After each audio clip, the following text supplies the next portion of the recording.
This is an special occasion, rather A historic occasion, তাই না? এটা ঐতিহাসিক একটা অকেশন। আপনাদের তরফ থেকে প্রস্তাব এসছে যে অ্যাজ দি কন্ডাক্টিং অফিসার অনেকটা মনে করতে পারেন যে প্রিসাইডিং বা রিটার্নিং অফিসারের দায়িত্ব সিইসির পড়ে যায়, এই যে রাষ্ট্রপতি নির্বাচনের দায়িত্বটা। যদিও এটা নির্বাচনী কর্তা ডেজিগনেশন করা হয়েছে আইনের মধ্যে, কিন্তু এই দায়িত্বটা বেসিক্যালি প্রিসাইডিং অফিসার এবং রিটার্নিং অফিসারের মতোই কাজটা আমাকেই করতে হবে, সিইসি কি করতে হয়। আপনারা জানেন এবং আপনাদের মাধ্যমে সারা দেশবাসী, জাতি, পুরা জাতি এবং বিশ্ববাসী জানে যে আমাদের একজন নতুন রাষ্ট্রপতি নির্বাচিত হবেন এবং এই রাষ্ট্রপতি নির্বাচনটা হবে। এর আগে আমাদের সাবেক রাষ্ট্রপতি মোহাম্মদ শাহাবুদ্দিন রিজাইন করেছিলেন 24শে জুলাই। ওই দিনই ক্যাবিনেট ডিভিশন থেকে একটা গ্যাজেট করে আমাদের যে তখনকার স্পিকার, মানে এখন তো দায়িত্বে আসলে অস্থায়ী রাষ্ট্রপতি হিসাবে, উনি যে দায়িত্ব নেবেন সেই বিষয়টি ক্যাবিনেট ডিভিশন থেকে ওই 24শে জুলাই জানিয়ে দেওয়া হয়েছে। এখন তো নতুন রাষ্ট্রপতি নির্বাচনের পালা। নির্বাচনটা রাষ্ট্রপতি নির্বাচন হয়েছিল আপনার প্রথম হয়েছিল 1991 সালে, আপনারা সবাই জানেন এটা।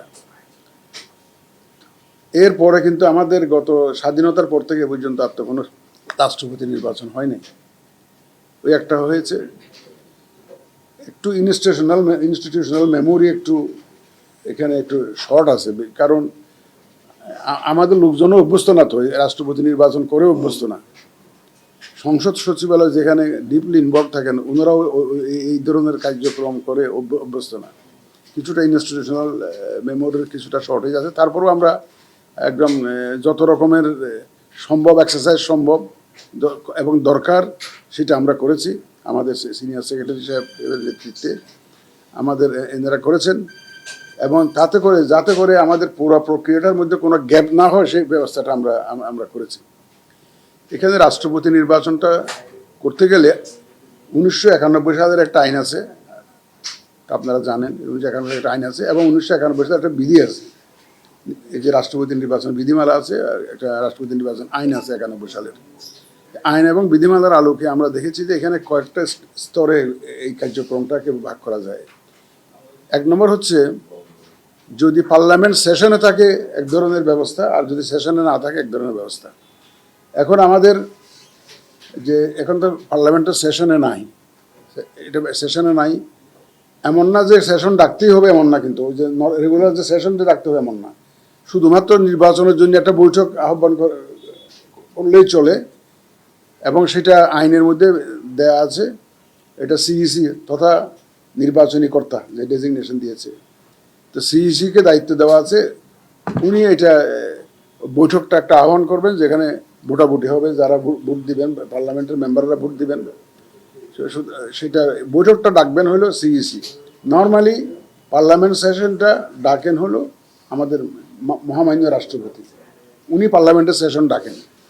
কিন্তু এই একটা সেশন যদি রাষ্ট্রপতির নির্বাচন হয় এবং পার্লামেন্ট যদি সেশনে না থাকে, তাইলে সিইসি এই বৈঠকটা আহ্বান করবেন। আমরা আহ্বান করে অলরেডি গ্যাজেট করে দিয়েছি, এটা 11 তারিখে করেছে, অগাস্ট মাসের 11 তারিখে গ্যাজেট করে দিয়েছে। এখানে একটা বলা আছে যে নির্বাচনের আগে এই গ্যাজেটটা করে অন্তত ন্যূনতম 7 দিন সময় দিতে হয়। আমরা সাফিসিয়েন্ট টাইম দিয়েছি, মোর দেন 7 ডেজ আমরা দিয়ে দিয়েছি, মিনিমাম দিতে হয় আর কি। এইটা সেশন বৈঠক ডাকার একটা বিষয়। তারপর আমাদের ভোটার তালিকা একটা করা লাগে। এই যারা ভোট দিবেন, আপনারা জানেন যে আমাদের কনস্টিটিউশন অনুযায়ী 48-এর এক ধারা, ওখানে আমাদের মাননীয় সংসদ সদস্যরা ভোটার, ওনারাই ভোট দিবেন। আমরা ভোটার তালিকাটাও পাবলিশ করে দিয়েছি এবং গ্যাজেটটা পাবলিশ করেছি, শিডিউলটা ঘোষণা করে দিয়েছি। কোন দিন নমিনেশন ফাইল হবে, কোন দিন স্ক্রুটিনি হবে, কোন দিন উইথড্রয়ালের ডেট, আর কোন দিন নির্বাচন হবে, আমরা গ্যাজেট করেছি। এই গ্যাজেটটা আমরা করে দিয়েছি 6 অগাস্ট, এটা করে দিয়েছি এটা। এবং ভোটার তালিকা এবং আমাদের যে শিডিউল, ওখানে আপনারা জানেন 13 তারিখে মনোনয়নপত্র দাখিলের সময় ছিল। 13 তারিখ আমরা মনোনয়নপত্র গ্রহণ করেছি। আমরা 3টে মনোনয়নপত্র পেয়েছি। 11 দলীয় ঐক্যের পক্ষে দুটো, আর বর্তমান যে সরকারি দল বিএনপির পক্ষ থেকে একটা। বিএনপির ক্যান্ডিডেট হচ্ছে মির্জা ফখরুল ইসলাম আলমগীর, আর 11 দলীয় ঐক্যের পক্ষে আপনার ডক্টর অলি আহমদ বীর বিক্রম। আপনারা জানেন, এটা আপনাদের মাধ্যমে সারা বিশ্ববাসী জানে এখন বলতে গেলে, এই যে কারা কারা ক্যান্ডিডেট হচ্ছে এটা আপনারা মাধ্যমে এটা সবাই জানে। এটা দুজন ক্যান্ডিডেট পেয়েছে, এটা মনোনয়নপত্র দাখিলের দিনের খবর বললাম। এটা তো স্ক্রুটিনি হলো 16 তারিখে। এখানে আমাদেরকে হেল্প করেছেন জাতীয় সংসদ সচিবালয়, ওই যে সিগনেচার একটু ভেরিফাই করা লাগে, তো যারা প্রস্তাবক এবং সমর্থক এদের সিগনেচারটা ভেরিফাই করা লাগে, যাচাই বাছাই করা লাগে। এটা পার্লামেন্ট থেকে ওনারা যে রেজিস্টারে ওনারা শপথ নেওয়ার দিন যে রেজিস্টারে ওনারা স্বাক্ষর করেছেন, এমপি হিসাবে স্বাক্ষর করেছেন, সেই রেজিস্টারটা সহ নিয়ে আসছেন ওনারা। আমরা মিলিয়ে দেখেছি যে প্রস্তাবক এবং সমর্থকের সিগনেচার ঠিক আছে কিনা, এটা সব ঠিক আছে, কোনো অসুবিধা নেই। তাহলে আমরা 3টে মনোনয়ন, ভ্যালিড মনোনয়ন পেয়েছি। 11 দলীয় ঐক্যের দুটো ভ্যালিড, এবং সরকারি দল যে বর্তমান বিএনপি ওনাদের মনোনয়নটাও ভ্যালিড। 3টে মনোনয়নটাও ভ্যালিড পেয়েছি। এখন উইথড্রয়ালের দিন গতকালকে ছিল বোধ 28 তারিখ উইথড্রয়ালের দিন কেউ উইথড্র করে নাই। এখন একটা কথা আছে এখানে, যারা দুটো নমিনেশন পেপার সাবমিট করেছে, একটা যদি ভ্যালিড হয়ে যায় আর একটা রিডান্ডেন্ট হয়ে যায়, ওটা না দিলেও চলে। তো কারণ আমি যদি দুইটা নমিনেশন ফাইল করি, একটা যদি ভ্যালিড হয়ে যায় আমার তার দ্বিতীয়টার দরকার নেই। একই ব্যক্তি যদি পক্ষে যদি দুইটা নমিনেশন পেপার হয়, তাহলে আমরা একটা বাদ দিয়ে দুটো ভ্যালিড নমিনেশন থাকলো, এবং যেটার উপরে ভোট হবে পার্লামেন্টে। এখানে একটা জিনিস বোঝা দরকার, যে সংসদে কিন্তু একটা বিভক্তি নাম্বার দেওয়া হয়। আমরা ভোটার তালিকা যেটা করেছি ওটা দেখবেন আপনারা বিভক্তি নাম্বার দেওয়া আছে। নর্মালি কনস্টিটিউয়েন্সিতে হয়তো 1, 2 পঞ্চগড় 1 থেকে শুরু, সম্ভবত বান্দরবনে গিয়ে বোধহয় শেষ 300 কনস্টিটিউয়েন্সি শেষ হয়। কিন্তু এখানে ওই বিভক্তি সংখ্যাটা আর একটু গোলমাল হয়ে যায়, যে 281 চট্টগ্রাম 4 আসলাম চৌধুরীর ইয়েটা গেজেট পাবলিকেশনটা আমাদের আপিল ডিভিশনে স্থগিত করা হয়েছে, যার জন্য ওইটা খালি, চট্টগ্রাম 4 আসনটা খালি।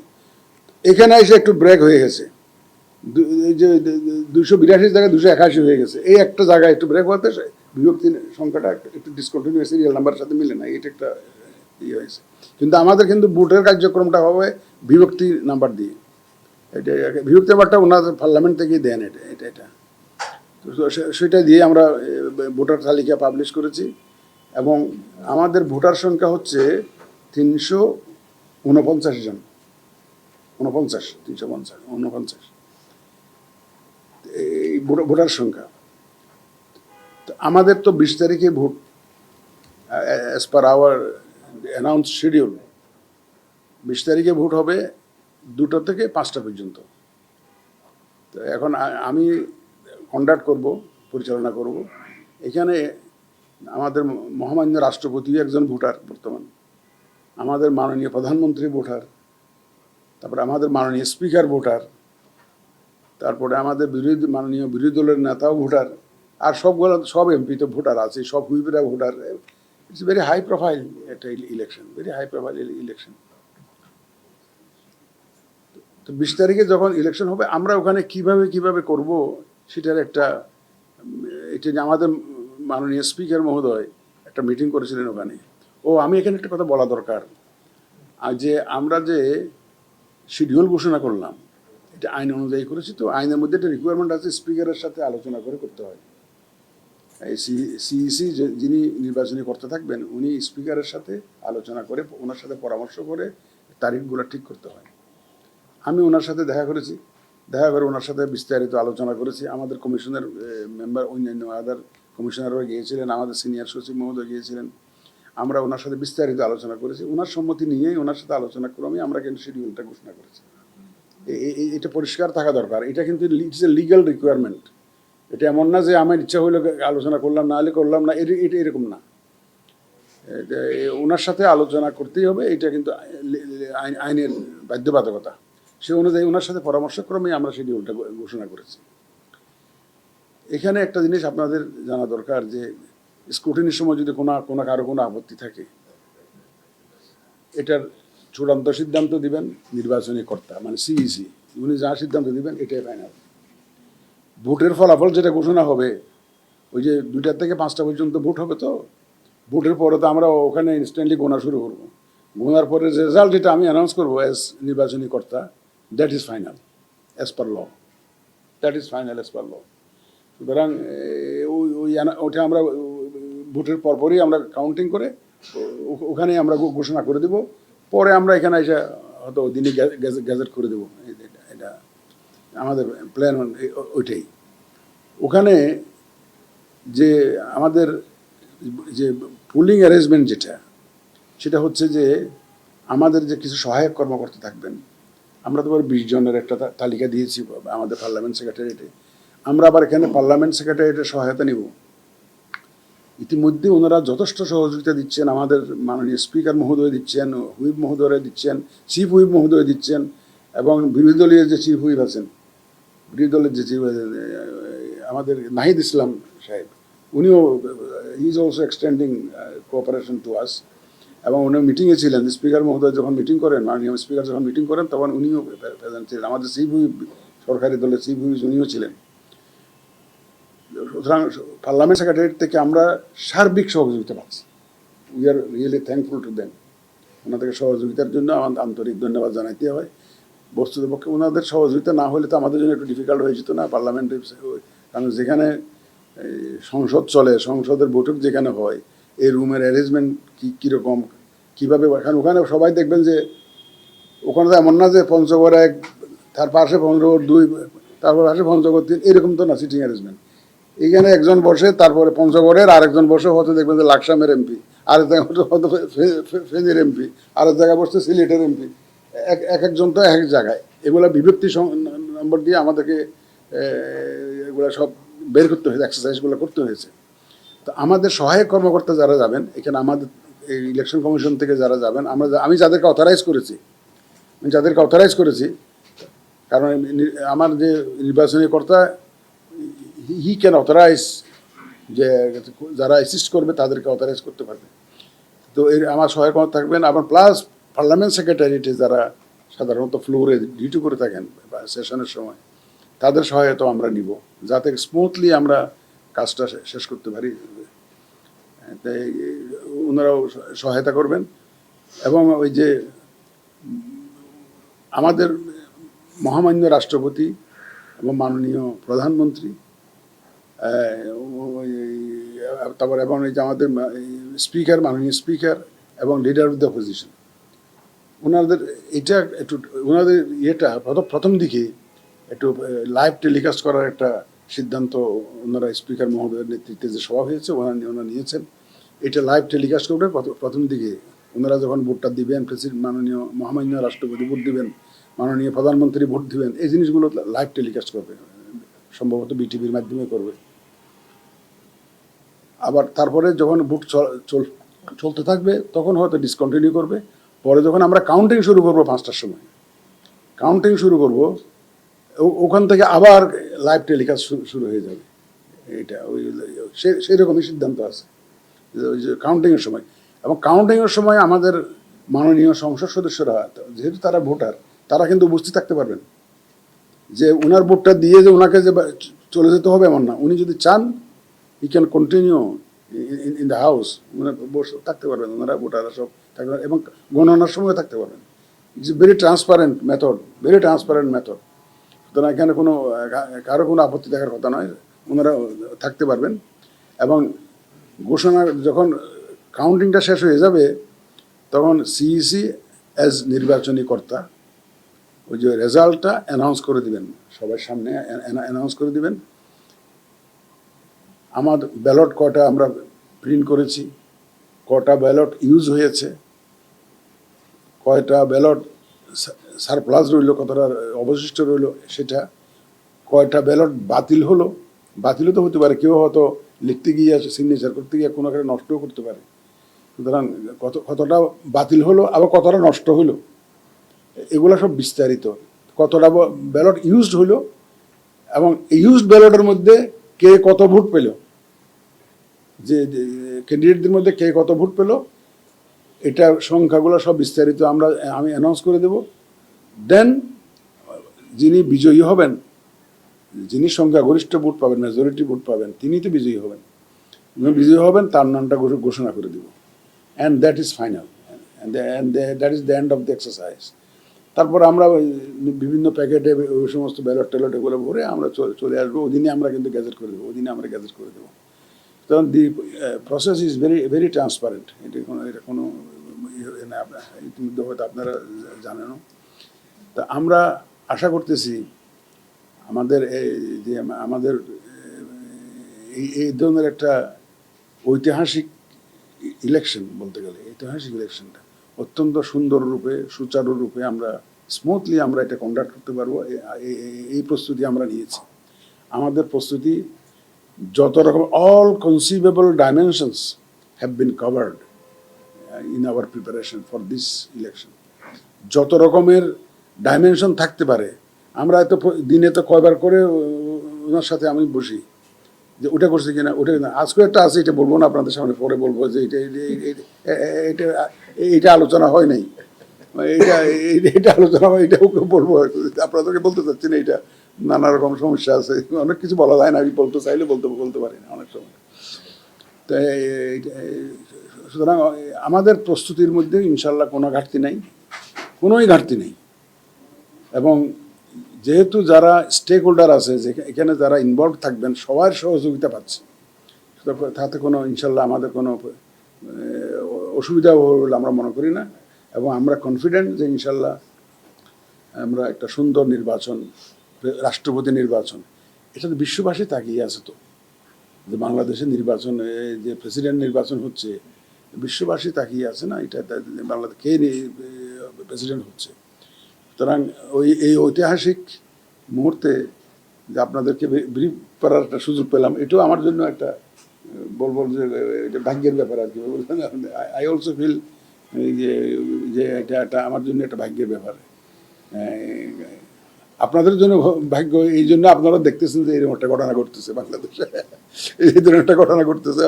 যদি আপনি বলেন যে বিশ্ববাসী তাকিয়ে আছে, বিশ্ববাসী কেন তাকিয়ে আছে কি বলতেন? আর সম্প্রদায় ভিতরে স্যার অধিকার পক্ষে প্রচারণা করা যাবে কিনা, এটা ওনারা পার্লামেন্ট সেক্রেটারির নিজস্ব আইন আছে, আপনারা জানেন, সংসদের। এটা আমার অধীনে নয়। এই বিল্ডিংটার পুরা নিয়ম কানুন, আইন কানুন, এগুলো আমাদের মাননীয় স্পিকার মহোদয়ের নেতৃত্বে এবং ওনার লিডারশিপে এটা চলে। ওনাদের নিজস্ব আইন কানুন পদ্ধতি আছে। এটা ওনার ভিতরে কে থাকবে না থাকবে ওনাদের এটা বিষয়টা সম্পূর্ণ ওনাদের ব্যাপার। আমি বললাম বিশ্ববাসী তাকিয়ে আছে, বললাম কেন, আমাদের একটা গণ অভ্যুত্থান হয়ে গেল 24 অগাস্টে, যেটা কনক্লুড হলো, এবং একজন রাষ্ট্রপতি মেয়াদ শেষের আগে পদত্যাগ করলেন। সুতরাং এখানে কে রাষ্ট্রপতি হবেন, এখানে এইটা একটা সবার একটা আগ্রহের কেন্দ্রবিন্দু আছে। তো রিজাইন করার পরে তো এটা যদি রিজাইন না করতেন, উনি যদি নর্মাল ট্রেনিং শেষ করে যেতেন, ন্যাচারাল কোর্সে যেতেন, তাহলে হয়তো মানুষ এত আগ্রহ করে দেখাতো না। এখন আপনারা তো জানেন আমাদের বিপ্লবোত্তর যে গণ অভ্যুত্থান উত্তর যে দেশের যে রাজনৈতিক পরিস্থিতি আপনারা দেখতেছেন, আপনারা সমাজের বিবেক, আপনারা সমাজের আয়না, বলতে গেলে সবাই তো বলে যে আপনারা নাকি আয়না, আপনাদের মাধ্যমে সমাজকে দেখতে হয়। হ্যাঁ, তো সুতরাং আমরাও আপনাদের মাধ্যমেই দেখি। তো কারণ না যেমনি পারি যে টিভির স্ক্রলটা হলেও দেখি, এটা আপনার মাধ্যমে দেখার চেষ্টা করি যে কী হইতেছে, কোথায় কী হইতেছে, দেখতেছি না। সুতরাং এই যে সার্বিক বিবেচনায় এটা তো ঐতিহাসিক তো বটে, সবাই বিশ্ববাসী তো তাকিয়ে আছে বটেই।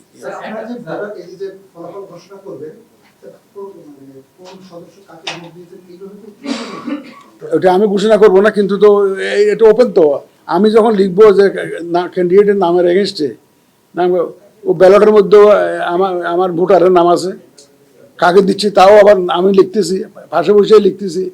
আমি যখন ব্যালটটা পাবো, ব্যালটটা গুনবো, তো আমি দেখবো যে মিস্টার এক্স কাকে ভোট দিয়েছে এটা দেখতেছি।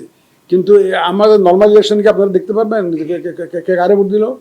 সুতরাং এটা ওপেন। তো আপনার ব্যালটের মধ্যে যিনি ভোটার তার নাম আছে, এবং যাকে ভোট দিলেন তার নাম আছে, তাহলে এর চাইতে আর কি ওপেন আর কি আমার আর বলা গুনে গুনে যে উনি অমুককে ভোট দিয়েছে উনি এটা বলার তো দরকার নেই। ভোট দিচ্ছে এটা স্যার কিভাবে করে? হ্যাঁ, বুঝলাম না।